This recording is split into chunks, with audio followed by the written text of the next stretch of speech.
Cinema చూపిస్తా మామకి వచ్చినంత పేరు, లేదంటే నేను లోకల్ సినిమాకి వచ్చినంత పేరు, ఆ తర్వాత కొంచెం ప్రతి సినిమాకి ఒక క్రిటిసిజం అనేది కూడా మీరు చాలా చూస్తూ వచ్చారు. అంటే సినిమా రిలీజ్ అయ్యే తర్వాత కమర్షియల్గా ఎన్ని డబ్బులు వచ్చి ఏమైనప్పటికీ కూడా ఒక ఫిల్మ్ మేకర్గా అంటే త్రినాథరావు నక్కిన మార్క్ ఇదేనా అనే ఒక చిన్న చూపు అయితే ఉంది, చూస్తున్నారు. సో దాన్ని మీరు ఎలా తీసుకుంటారు? ఎస్ సార్, నేను అదే చెప్తున్నాను సార్.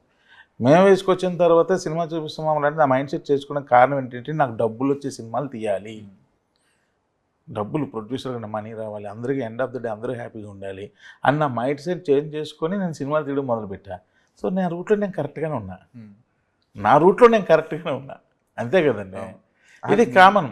సినిమా పెరుగుతున్న కొలది, సక్సెస్ వస్తున్న కొలదో లేకపోతే పేరు పెరుగుతున్న కొలది ఈ క్రిటిసిజమ్స్ కామన్ వస్తూ ఉంటాయి.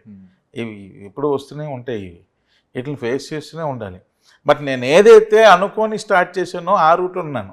ఇది దీనికి బ్రేక్ ఏదో ఒక రోజు పడుతుంది, దేనికైనా బ్రేక్ ఏదో ఒక రోజు పడాల్సిందే, అందులో డౌట్ లేదు.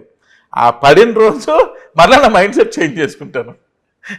ఎప్పుడు పడలేదు అనుకోండి, చెప్తున్నా ఇది కూడా ఒకటి, ఎప్పుడు బ్రేక్ పడలేదు అనుకోండి అప్పుడు కూడా మైండ్ సెట్ చేంజ్ చేసుకుంటాను. ఏంటి, నాకు ఇష్టాలు మొదలవుతాయి, నాకు ఇష్టమైన సినిమా నేను చెయ్యాలి అని అనుకుంటుంటాను, అప్పుడు కూడా మళ్ళీ నాకు ఇష్టమైన సినిమా చేస్తాను మార్చి.